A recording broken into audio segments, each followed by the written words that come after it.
Welcome back to episode 110 of the Tectonic Takes podcast. With you today are your hosts, Abram and Ivan. Abram, how are you doing today? I'm doing well. It's a little bit hot in this room, but other than that, I'm doing okay. Are you a little tired from last night? I'm so tired. I had to drive for about 6 hours today. Uh, on top of having to write a recap last night, I fell asleep at my keyboard at 3 a.m. Wow. Trying to get the trying to get the recap out. I still don't have it done. I'm still working on it. Yeah. Um, but yeah, it was a wild game, and we'll get into that in a bit. Yep. So we decided, since we were at the Roots versus Monterey Bay FC game a couple weeks ago, that hey, there is an opportunity here. We're going to the Quakes versus Rapids game, and we could also that Tuesday go to the U.S. Open Cup game. And of course, there was also the Bay FC versus Seattle Reign game that weekend. We thought this could be a really great opportunity to observe the three main acts that the Bay Area has to offer soccer wise. Of course, Oakland Soul also in effect. They don't play until later this year. That's when their season kicks off. And then there's also the town, aka Quicks 2. But those are the three main draws right now. And what did you think now that we have experienced those games this weekend?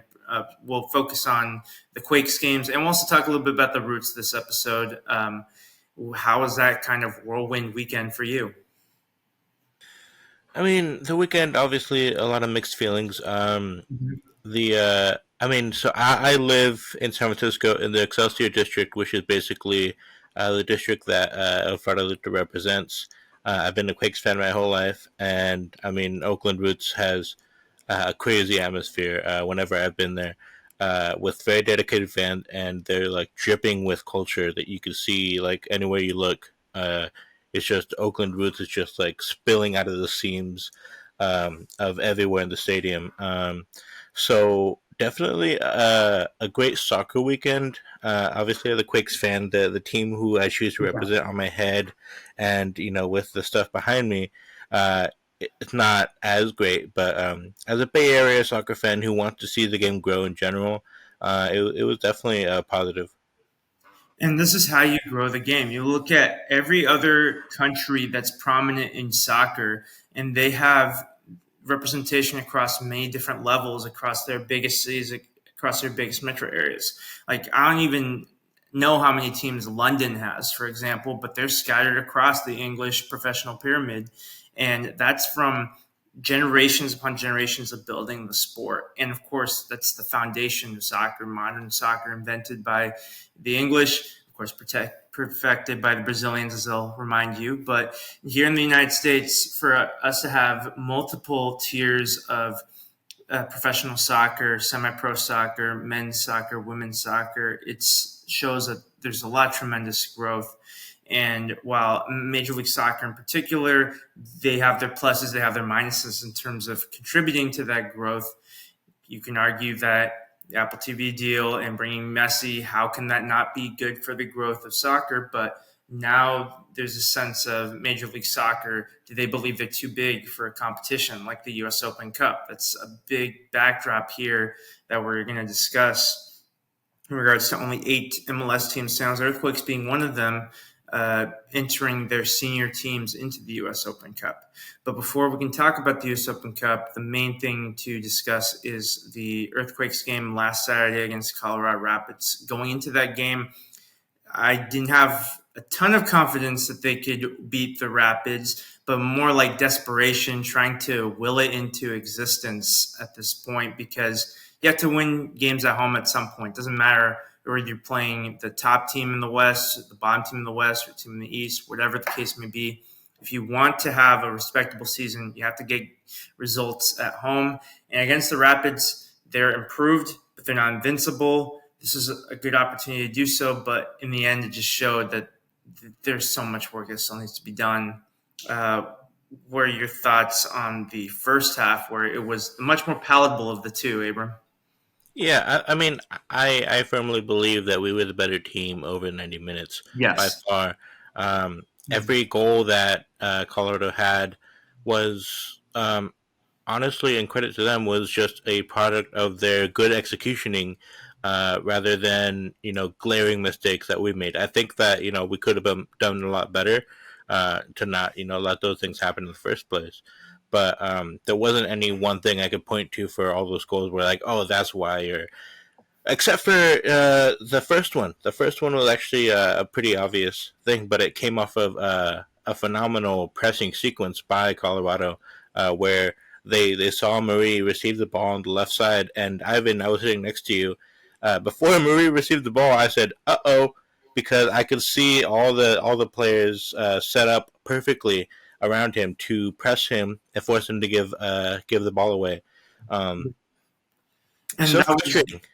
It's so frustrating because I played fullback many times, and my instinct when I get the ball in that position, kick it out, take the throw in. I'd rather defend a throw in than a pass the ball counterattack. to my own box and try to deal with it from there. Um, but yeah, other than that, I feel like we were.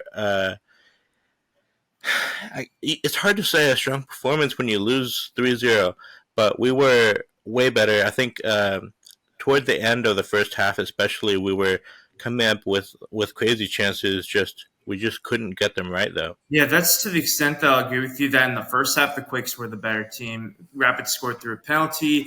And before that sequence that caused the penalty, Paul Murray, he had a pretty good block on Calvin Harris's cross. So just setting the lineups here, it sounds like Quakes 4-3-3, Yarbrough and net, the back line of Acapo, Rodriguez, Beeson, and Marie.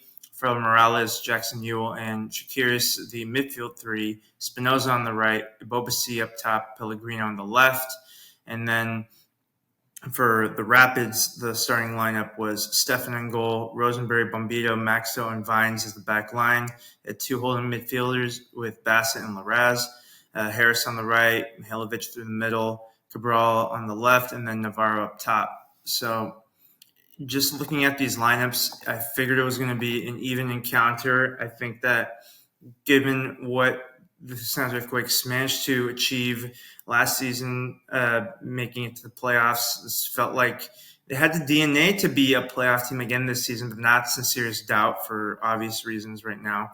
And the Rapids, with the additions that they've made and the quality, particularly across the spine of this lineup, you have a U.S. men's national team quality goalkeeper at his peak with Stefan. Of course, he's nowhere near that conversation now, but he has shown that quality. You have a Canadian international in defense with Moise Bombito. You have Cole Bassett, who has a lot of MLS experience, and Sam Vines, of course, returning from Europe. Mihailovic, another U.S. men's national team pool player, although buried in the depth chart a bit these days. And then Navarro, who is proven to be a capable striker and fitting Chris Armas' system with the Rapids pretty quickly so far. And there were so many chances here. What do you think was the best opportunity for the Quakes in that first half? In the first half, I liked that move with what's his name, Mal Pellegrino, where he kind of Mm-hmm. like took the ball, flicked it over the guy, then took another touch pass, and then started to curl it. Obviously, it didn't happen. It didn't go in. Yeah, it was around 20 minutes in that he would have scored a banger if it was on target and it had seen the back of the net. Just Yeah, wide though. And there was another moment a few minutes later where there was a good ball in that was dummy when it should have been shot, and then it eventually got to Pellegrino, and then his shot was blocked. So he was very involved in that first half. yeah. And I mean, I don't think Benji did bad when he came on for him, but Pellegrino he was showing, this is why we brought him in. He's that guy who's going to take those shots and try and get those goals, but almost isn't good enough right now. It just if we were winning games and he was getting close chances, then we'd be like, okay, we just gotta wait until he gets on the score sheet eventually.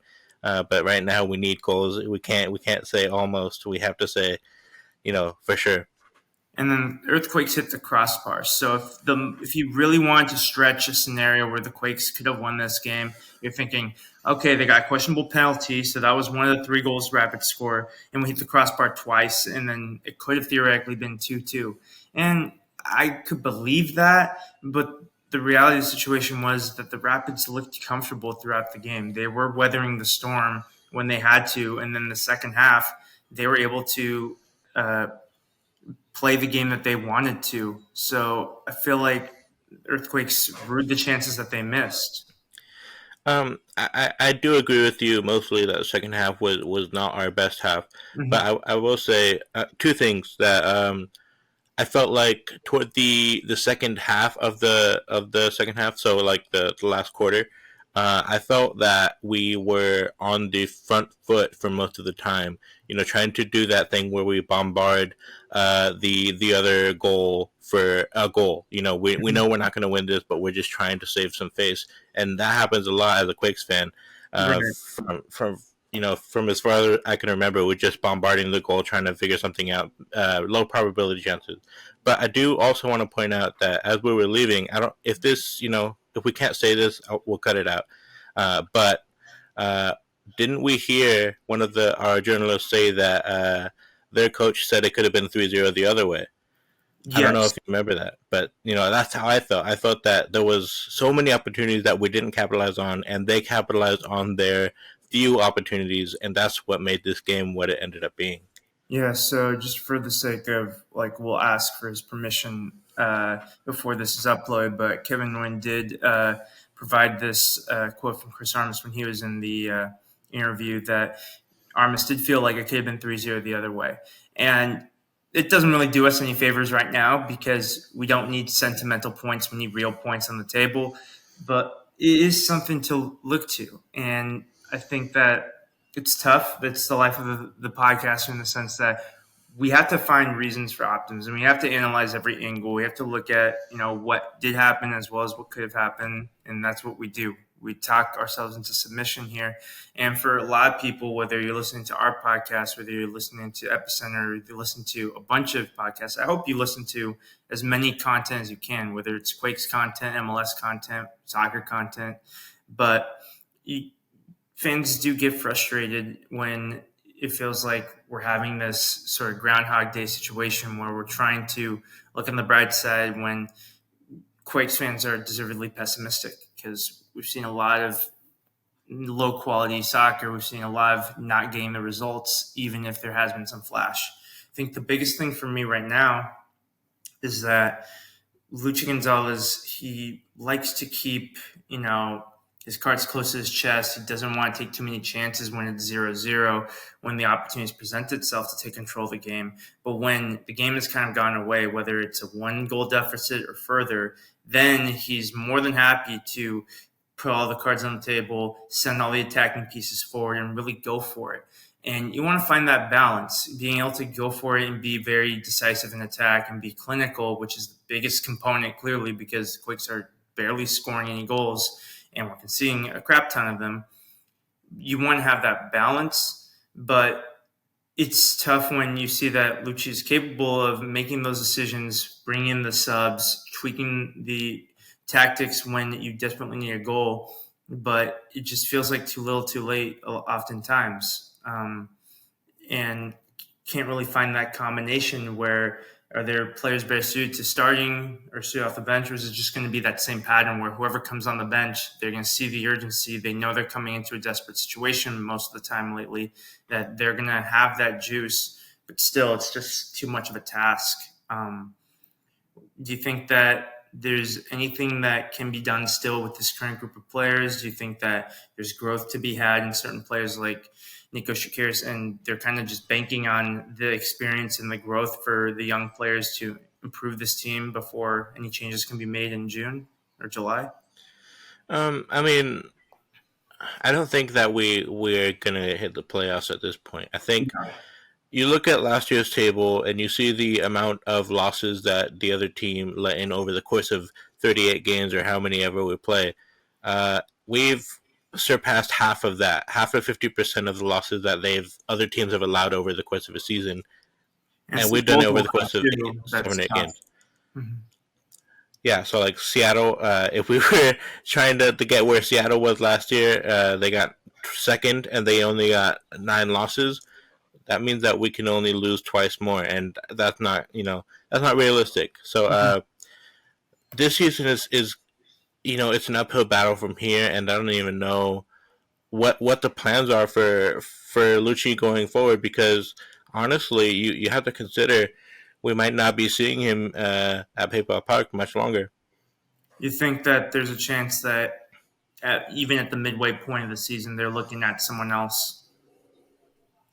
Yeah, I mean, I, I can't speak for Chris Leach and who Hmm. he has in mind. I know that we had a few candidates before the official hiring of Lucci, and we have capable assistant coaches here at the club already.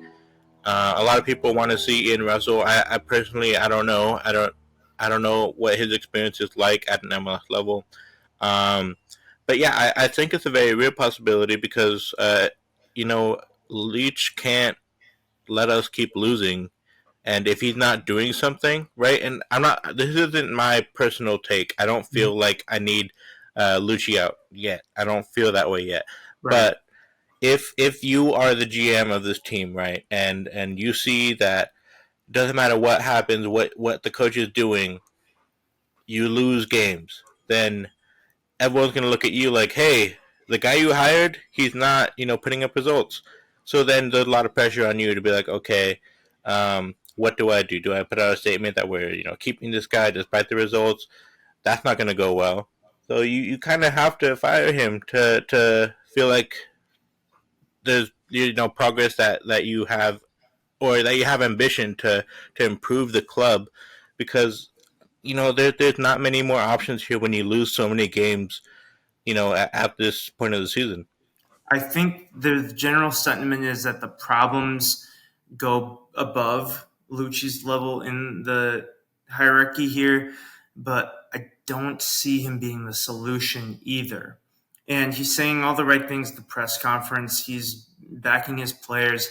And I feel like with Nico Shakiris at the press conference last time, he's emulating the mentality and the perception of Lucci. There's still like room for optimism. And for Nico Shakiris personally, there's plenty of room for optimism. When you're your age and you're playing and you're a capable starter for a Major League Soccer club, a professional team, there's still plenty of opportunity and there's plenty of runway for you to improve. But for a lot of the players that have been at the club for a few years now, and they've kind of seen, the up and downs, some stagnating. And for the new players that we brought in a lot of experienced players, we didn't bring in too many young players. These are players that are expected to make an immediate impact for this like win now window to be a playoff contender. And that hasn't been the case here too.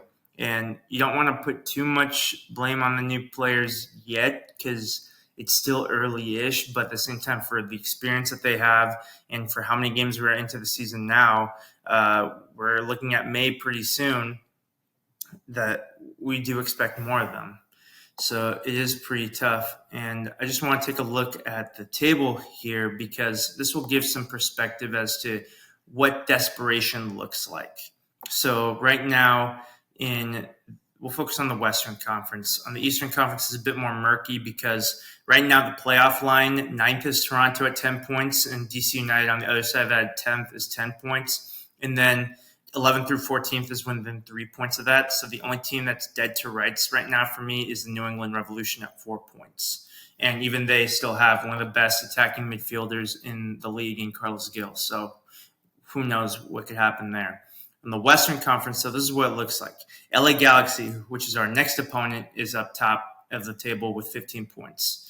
Then rounding out the automatic playoff spots, 2nd through 7th, we have Whitecaps, Dynamo, RSL, Rapids, LAFC, and Minnesota. So with the 3-0 win against us, Rapids vaulted themselves up to 5th against some pretty stout companies. But that 2nd through 7th range is 13th to 11 points. And then 8th and 9th in that play-in spots, St. Louis with 11 points, Sporting Kansas City with 10. So for the teams outside the playoff spots in the West, Portland Timbers, they're just outside with 9 points. And they're in a similar situation with New England Revolution in terms of their best player by far being their attacking midfielder, Evander. They're playing better as of late. They're getting some players in. The only drama they have is that Apparently, Zuparic is probably not playing another game for them. Similar situation with Ivasic, that he requested a transfer, and there's some turmoil there. But with the players they do have a lot of depth. Austin's in 11th, 9th. They probably still have some issues to figure out, some holes in their roster, but they're more competitive as of late. Seattle Sounders at 6 points, 12th. Even still, this may not be the strongest Sounders team we've seen, but there's no way you rule out a Sounders team in spring. And then the next team, FC Dallas, 13th, 5 points. They've been dealing with injuries. There's probably some concern there. So once you get to 6 points out of the playoff spot, even at this early stage of the season, that's a lot of ground you have to make up. And there's a lot of teams to fight for those spots. There's not a lot of separation between teams either. So you just know that everyone's going to be hungry every single game, and you're getting your best shot. And especially now where the San Jose Earthquakes are seen as the weakest team in the league because they have the fewest points, so they're in the lead for the wooden spoon. No one wants to be that team that coughs up points, especially in a bunch of 3 points to the San Jose Earthquakes. So what do you think? Do you think that deficit is pretty damning at this point? I mean, yeah. What else are we gonna say? Like, we show up here every week and we try and say something, but nothing changes. I mean, and it's getting really frustrating for us here, and also in the press box. It's really tough, but yeah. I mean, I think that we can have some good moments this season. We've had throwaway years before. I think that there's players that have. I think that we have a good squad. I think that no one would look at this squad, say that we switched the kits, the badge, and everything, and switched it with like Austin or something, right?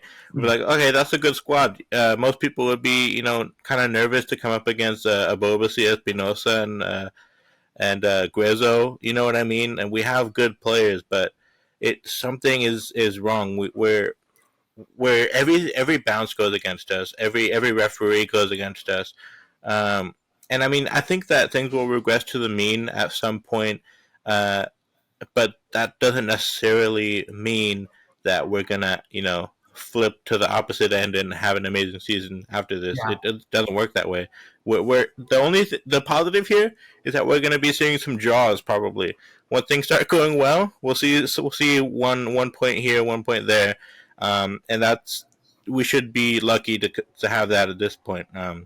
It's really bleak, to be honest. So let me give you the remaining schedule for April and May. So this weekend, we're going to LA Galaxy on Sunday. That's our next game. After that, we're in Nashville. Then we host LAFC and Levi's. Then on the road to Colorado and Portland.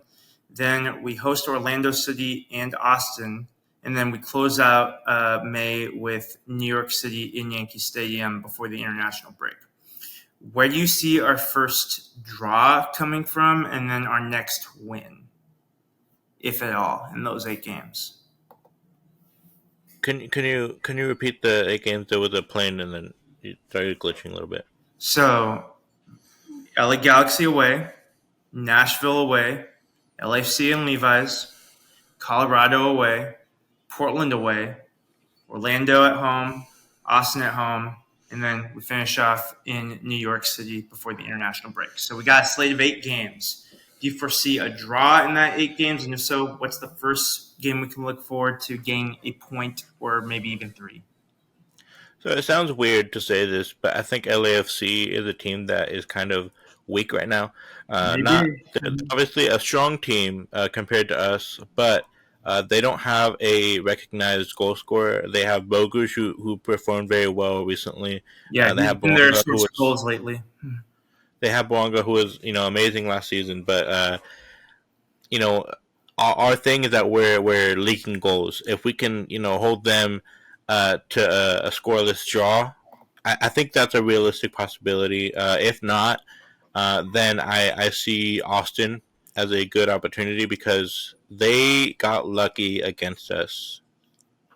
Yeah. I mean, I don't think anyone can deny that shot at the last minute. A minute past extra time was supposed to end.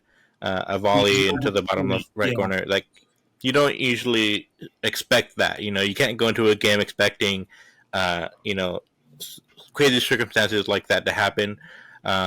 So I think that that's a it's likely MLS, but you're right.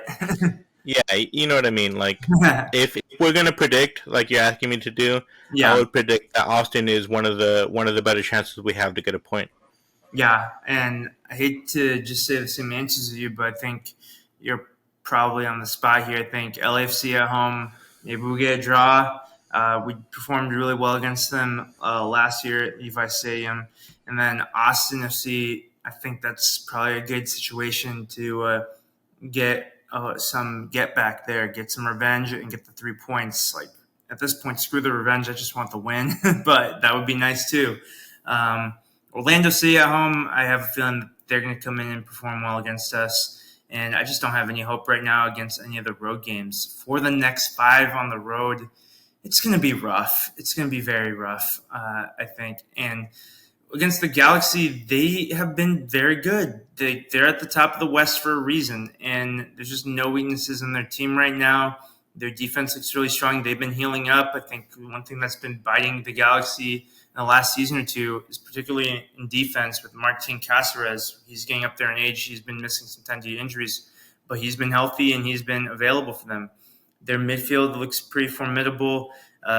Defensively and offensively, they're going to be a big matchup for the Quakes in the midfield, and I don't see how they handle. And I don't think they still have an answer for Paintsil. That's the biggest problem. He was the reason why he was a one-man wrecking crew against the Quakes in PayPal Park. So I want to be optimistic and predict the Quakes beat the Galaxy because I always want them to beat the Galaxy. But I think this is one of those games where the gulf between those two teams is pretty big right now, and form can go out the window in a rivalry game. Cali Classico is still one of the biggest rivalries in Major League Soccer, and even if we're down 3-0 or 4-0, I expect there to be some drama. I expect there to be some physicality. I want them to fight for this rivalry, and I expect that. Like anytime we have a chance to talk to players, like they're always up for the Galaxy game, and you can be up for it, but you could be outplayed by a better team. So any other thoughts on the Galaxy game?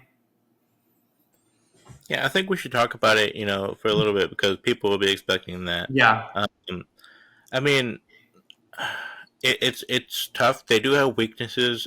If we can exploit the way that Puig likes to just ignore midfield defensive structure, he responsibilities. just likes to go where he wants to be. Uh, yeah, he drops really deep, and it just really ruins their midfield composition, and that has bit them in the ass a few times this season. Um, and if we can exploit that, that would be great. Like you said, Caceres is getting up there in age, and Judd kind of has a chip on his shoulder in this game. If we can get him to start or come off the bench at an opportune moment, I think that he's going to be one of the key players. Not just, I don't quite expect him to score, but at least set up something dangerous. I think that would be good. That's probably the best we can hope for. I don't think that any of our players are performing super poorly. I think Marie is hitting a bit of a rough patch. I think that Grezzo, same thing, but I Yeah. don't think that we're. I think that we're performing consistently about a 6 to 7 out of 10 across the board, with just moments where we hit 2 out of 10, and the other team takes the opportunity. But anything can happen in Cali Costco. Anything can happen, and Yeah. and I'm excited to see if we can pull something off, but I'm not super hopeful. No.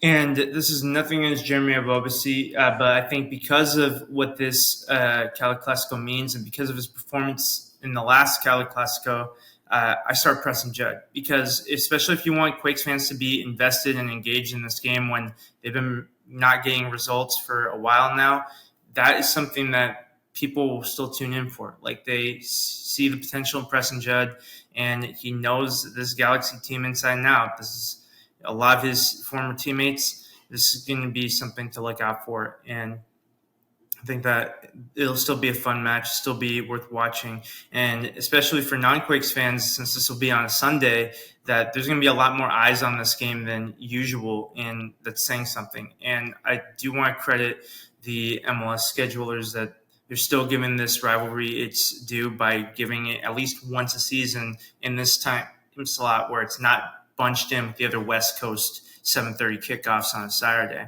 And that's been a big source of critique for the scheduling, that it's too many games bunched into those time slots, even though it is a bit more streamlined as opposed to it was a lot more chaotic before Apple TV in terms of the scheduling.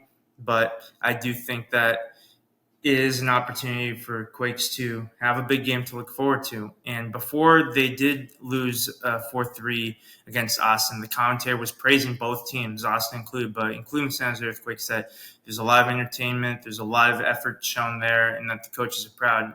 And I think that that's the main source of Lucha Gonzalez's optimism, justified or not, is that he's not getting hung up on the results.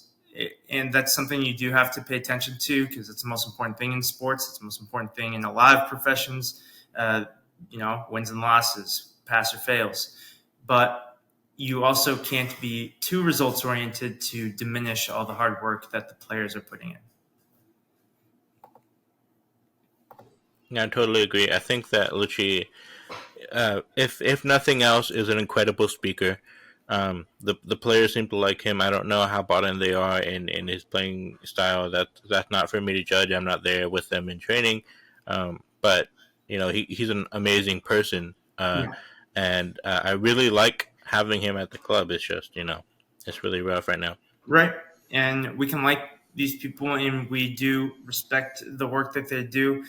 We also have to understand, like, the reality of soccer right now is that there's a tight leash in terms of trying to salvage a season and what that means for shifting personnel. And right now, many ownership groups across the world of soccer think that it's easier to replace a coach than it is to replace players. But we'll see what happens, and we still see potential in this group, but we just have to see what can be achieved this season and then go from there. And it starts with Galaxy, and we just hope for a much better performance, a much better scoreline than against the Colorado Rapids. That is demoralizing, and no disrespect to Colorado Rapids. We've said how much they've improved. They're currently 5th in the Western Conference, and they're not there by accident.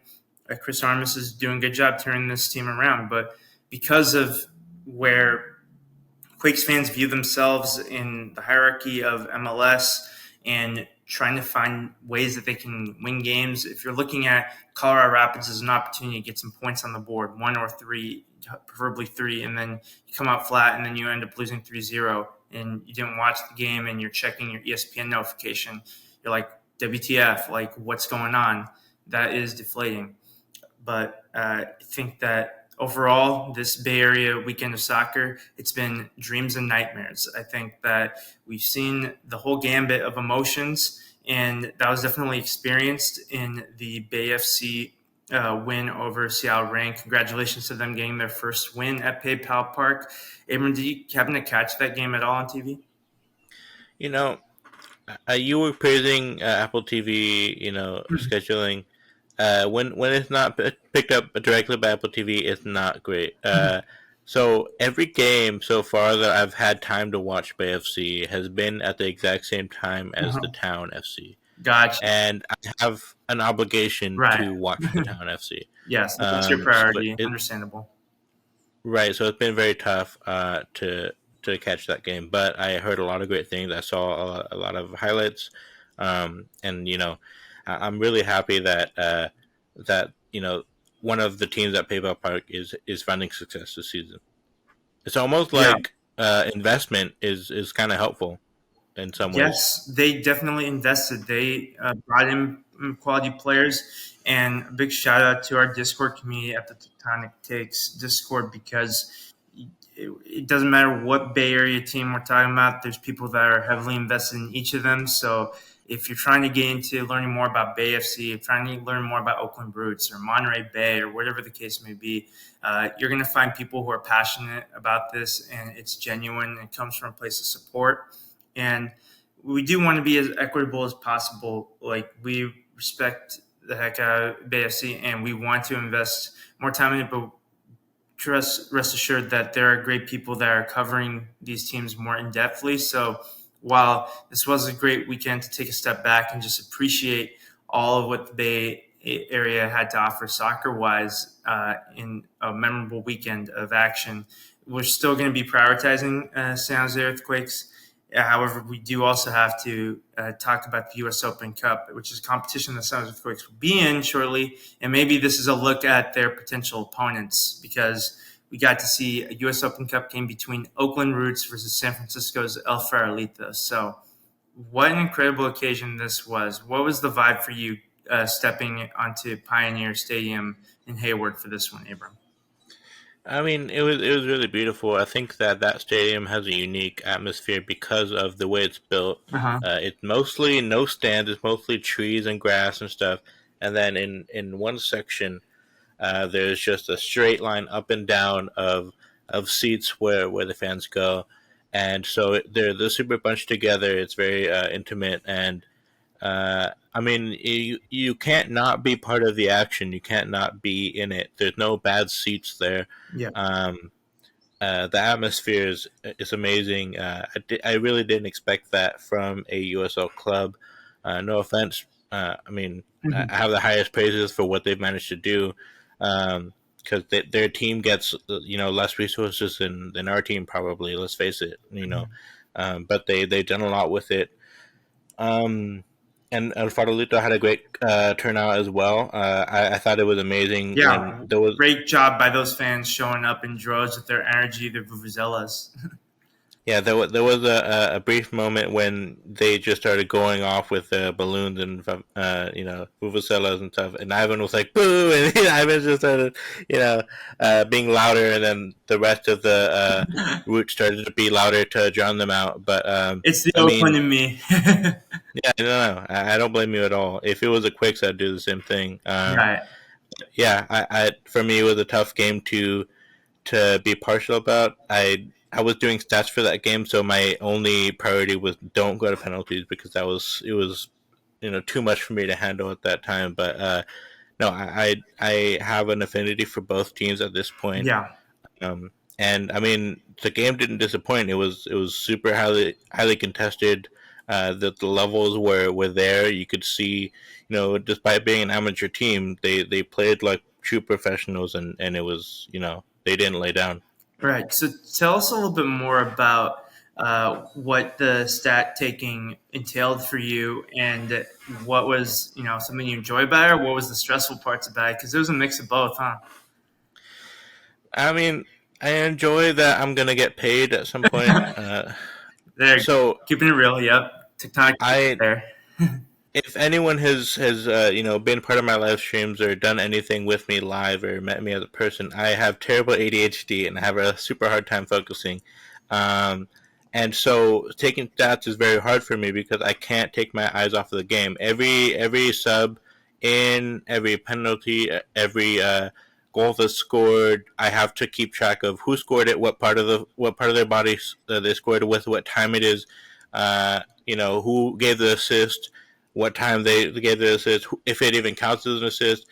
When there's subs going on, I have to see what number then corresponds the number to the player. It's a mess for me to keep track of. Ivan was there to help out. I might have to give you a share of the paycheck for that. But Yeah. no, You can it treat me was to lunch at some point, and you can keep it. you got it. But no, yeah, I had a really tough time with that, but I managed to do it, and there was not many mess ups. I did have a good time because I was there, and it helped me be in the game, because sometimes I start daydreaming, and that's not super helpful for analysis and stuff like that. So it was beneficial in some ways, but I appreciate the opportunity from the cup.us. Definitely check them out, and I have a lot of work on that website. Favi has worked for them. Abel has worked for them. It's a great organization. Have always treated me well and have given me great opportunities thus far. Right. And because it was a U.S. Open Cup match, even though it was a Tuesday, and so a lot of fans that would normally go to an Oakland Roots game probably couldn't make it due to just how busy the week is in the Bay Area, but it was a who's who of all these different people that cover the sport on many different ways. Of course, we had Abel and Carlos Eustace holding it down for the TV broadcast here in the Bay Area. Favi was there. We had Marissa covering SF Chronicle, and we had our friends Omar Star from the Goal Side podcast, and it was just incredible. Roots Blog, of course, always there, and they do a phenomenal job. And it was just a reminder of how many great friends that we've made through the space and how collaborative of a space it is that we get to work with them and share our minds and analyze the game together throughout the Bay Area lens. Like, it was pretty cool atmosphere, right? No, yeah, and I mean, this is kind of a personal thing that the fans might not connect with, but it was an immense experience in that case where I went because the U.S. The Cup.us asked me to go, and then they asked me later on to do stats for Stats Perform. If you were going or not, I was going to go. We just happened to both know that we were going. I had no idea that Abel was going to be there. Yeah. I had no idea that Carlos Eustace was going to be there. I saw their name written on the call sheet, as I got in there. And then Favi, who I thought was at Coachella, but the man never sleeps. He does not. No, he's incredible with the amount of work he gets done. But he was there. He just showed up. Dario was also there, a photographer. Yeah, Dario, fantastic photographer. Same with Arena, like great people all around. And then freaking Goalsided was there. And I mean, I've obviously worked closely with them. They're great friends of mine at this point. They helped me shotgun my first beer, which is an awesome experience. So for me, it was huge because I felt like we're all here because we deserve to be there. Nobody gave us these opportunities except for Favi gave me this opportunity to be here with you, but I earned the rest of it after that.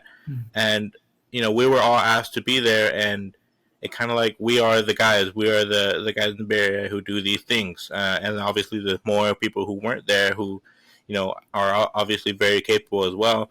But I mean, I'm just super happy for the opportunity and grateful to be asked, and I'm just super proud of myself and this whole group, for where we are, because the Quakes weren't even involved in this match, Right. And we wouldn't be doing this podcast 110 episodes in if it weren't for the fans, and we still remain fans regardless of if we have a microphone, a video, YouTube channel, our blogs. Like, we still care about this sport and care about it from a fan's perspective. So even though that opening goal from Denbor Benson, it hurt as an Oakland Roots fan, just seeing him jump over the hurdles and celebrate with the El Farolito supporters from across the bay. Like, that's what the U.S. Open Cup is all about. These teams from every single level of the pyramid of U.S. soccer deserve this opportunity. And the selfishness of Major League Soccer is putting that opportunity under threat. So I think that nights like tonight that turned out to be an MLS After Dark Classic, a U.S. Open Cup After Dark Classic, I think that's going to preserve the legacy of the U.S. Open Cup, and I feel like it's going to be very difficult for this competition to go away. So tell us a little bit more about some of those key memories of last night's game for you, Abram. I mean, yeah, I was just honestly, I love the Oakland Roots at this point, and I really liked being part of their fan base, and their organization has treated me so well. Shout out to Tommy, and all of them. But I couldn't help but identify with the team from my home, and that's so powerful, and it's something I've never, because I don't live in San Jose, but I love San Jose. Right. I live 30 seconds from the taco shop. Like, I've showed you on the map, it's insanely close. My father knows people who played for that club, and Denbor Benson was, they gave me his contact information prior to the match, and I got to do an exclusive interview with him. Congratulations. And that was a crazy story that I told you as well. There was a mix-up with his name, and he called me while I was on the toilet. And so, to clear it up, he called me, and I wasn't expecting a call at that moment, obviously. so I have to jump up and deal with that. But obviously, so all these things I'm never gonna forget, and for him to score the goal after I just wrote an article about him being on fire for the previous rounds and also in the MPSL. Uh, it was kind of like a fairy tale, but uh, a fairy tale that ended poorly for the fourth division team, unfortunately. But But we'll give them credit because they leveled up tremendously in just a year. Last year, the U.S. Open Cup run, they took out Inter SF, and then they lost to Oakland Roots the next round. This time, they took out Portland Timbers 2, so nonetheless next pro team, and then Central Valley Fuego, and then they gave Oakland Roots a run for their money. They were up in that game, and then they took it to extra time. So that's automatically improvement. So 2 cup wins and then going out in extra time, that just shows that they're not just a feel-good story. They are a team that deserves respect for the soccer that they play and for the passion that they play it with. Even if in the heat of the moment, like, it was a frustrating encounter, there was some, words exchanged between El Farolito and Oakland Roots players, and things got a little dicey. There was some, simulation here and there, but the way that they played soccer, they were direct, they were clinical, they knew what they were doing, they had that chemistry, especially considering Oakland Roots did rotate. They gave a lot of opportunities to players such as the eventual goal scorer in that game, Ali El-Masnawi, and they had to really fight for that win. So regardless of what side you were on, San Francisco or Oakland, whether you were rooting for this incredible story or the Roots, it was a fantastic game, and I think that they're going to be a team to watch in Bay Area and U.S. soccer folklore for a while now. And of course, they did win the U.S. Open Cup in 1993 before MLS was a thing. So they're a team that is steeped with tradition, steeped with Bay Area culture that you have a personal connection to, and they leave the competition with their heads held high. For sure, and that's what it's really about, right? Like, despite everything, the legacy that they are making and have made is gonna be here long after we're gone. Even if the clubs aren't, the stories will remain. And I mean, also we got to interview the goal scorer, Yeah, Ali El-Masnawi. Ali El Yeah. Masnawi. What a guy! He's Like, so he had incredible energy. enthusiastic. He just soaked it all in, and he remained humble. Like, he was just happy to have been able to contribute that goal. He knows that he's still got a long road ahead of him in his career, but hey, he stepped up in a big moment, and he etched his name in Oakland Roots lore. And I think he's just looking forward to what's next, because the sky's the limit for that guy. No, for sure. I mean, he played well. I mean, he earned his spot. The Yes. coach had a lot of praise for him. There was a lot of young players out there last night. But yeah, I'm really happy for the Oakland Roots. Yeah, another player that stood out, number 41, Wax. Like, I noted that there was a couple times in the second half that he kept holding his hand up trying to get the ball. And normally when someone does that, I kind of roll my eyes. It's like, dude, just like do what you can. Like, they're going to get the ball to you. But when he did get that ball, he was very creative. He almost scored an incredible goal. You thought the Pellegrino goal would have been great. That might have been even better had Wax scored that goal for Roots. But Project 510 is an incredible part of this organization, and the fruits of their labor are showing in spades there. Can I say something Yes. about that?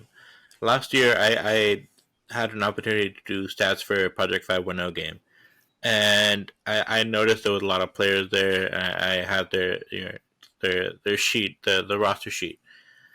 Fast forward a year later, a lot of those players are still here, and they're in the first team playing in a big match in the Open Cup. And I, as a Quakes 2 writer and enthusiast, I really wish that we could see that from our club. I know that we have Nico and Verhoeven got some chances in preseason, but there's honestly just not enough integration for the club, especially the Earthquakes wanting to identify with bringing up young players. Where the young players are they in the room with us? Like, what's going on? So I just think that it would be very easy for Oakland Roots to not follow up on that and just try and go for the win and not worry about the young players. But they made sure to get these players who deserve the chance, their due chance and opportunities, and they definitely made the best of it. Yeah, and that's the thing that some people seem to forget when it comes to these cup competitions and like rotations. Like, do you really want to do full sale rotations in a league campaign when there's a lot on the line? The league is the most important competition for every club. So you're not going to feel comfortable rotating in a league competition except for maybe midweek and a few rotations here and there. Then you have to give other players the opportunity. They're on the roster for a reason. They're not just there to fill the numbers. And you're not disrespecting the opponent because every player you put in that field, even on the bench, you expect that they're good enough to win against their opponents. And that's what Noah Delgado felt, and it worked out that way. And even if it hadn't, even if El Farolito did win, there's still meaningful experience. And the U.S. Open Cup, like, we remain staunch advocates of that here at the Tectonic Takes, and I think that's something that's shared across all the fans we've talked to in this community. And I hope that the people that are in U.S. soccer and Major League Soccer realize how important this is. And it's not just us saying that. Players like Brian McBride, a bona fide U.S. soccer legend, believes in the importance of the U.S. Open Cup. And I'm sure many other alumni feel the same way. So we're going to keep pushing for that. And this is bigger than one club. This is bigger than any competition. Like, U.S. Open Cup is the history of U.S. soccer. And this is the dreams of the dreams and nightmare that we talked about in this podcast. Like, we had some lows with the Earthquakes game, but I feel like there's going to be some more growth there. And we're just thankful that we got to experience that U.S. Open Cup game. It's a really fun ride, and I encourage anyone, if you're even close to a U.S. Open Cup game in the future, whether the remainder of this tournament this year or at the start of the next tournament in 2025, please support that competition. Any other thoughts on Bay Area soccer or the Quakes before we wrap things up? Honestly, I think that we covered a lot today. I think that there's a lot. I was gonna say there's a lot to look forward to for the next match this Sunday, but I Yes. don't look forward to it because LA Galaxy are so good. But yeah, I mean, there's still a lot of season to go, and there's still a lot of positive moments that have been pending, and we're due some goals, in my opinion. Yeah, I think that hopefully the pendulum swings, but you have to make your own luck. Just keep playing hard, try to minimize the mistakes, keep working on your weaknesses, and prove us wrong. Like, maybe there's a game that we think there's a 1% chance you'll win, and then that ends up being one you win by 2 goals. And we're going to be there for it. We believe in this team. We're going to root for the Quakes no matter what. And that's how it's going to be. And it's a pleasure to talk to you, Abram. And I look forward to being back on the podcast soon enough to talk to you more. And hopefully we'll have some better news for the Quakes, as well as we'll continue to keep an eye on the ever-growing Bay Area landscape of soccer.